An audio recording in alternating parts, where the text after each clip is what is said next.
Welcome to Lesson 12. In this lesson, we will have a look at exceptions. If you are not familiar with exceptions, they are just an event which occurs during the execution of a program that disrupts the normal flow of a program's instructions. Solidity uses state-reverting exceptions to handle errors. Such an exception will undo all changes made to the state in the current call and all its subcalls, and also flag an error to the caller. The convenience functions assert and require can be used to check for conditions and throw an exception if the condition is not met. Throw has been deprecated in the latest versions of Solidity and should instead be replaced by require for checks on externally provided input data and assert for checks on internal conditions that should never achieve a certain state. Now let's have a look at a full example of how assert and require can be used in a contract.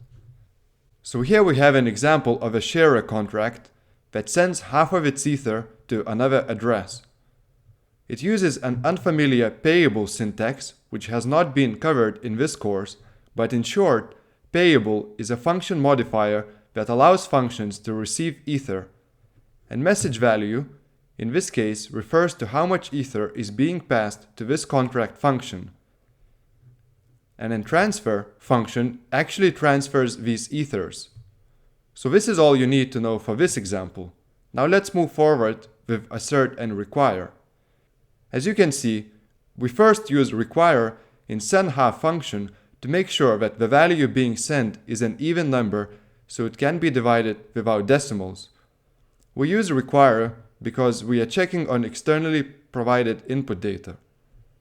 Then we store our current balance in unsigned integer balance before transfer, and then make an actual ether transfer of half of our current balance by calling transfer, where we send half of ethers that was passed to this contract by dividing message value in half. After that, we make a check with assert to see whether the balance within this function is now half of what it was before. It should be impossible to have transferred half of ethers to another balance and then still hold that half within this contract. Since this is an internal condition that should never achieve this state, we use assert exception handler. So if either require or assert fails in this function, all changes made to the state will be cleaned up and we will get back to the state in which we were in before calling this function. And finally, we'll return the new balance. So this is it for this lesson. In the next lesson, we will discuss the basic security considerations when developing Solidity smart contracts. See you there.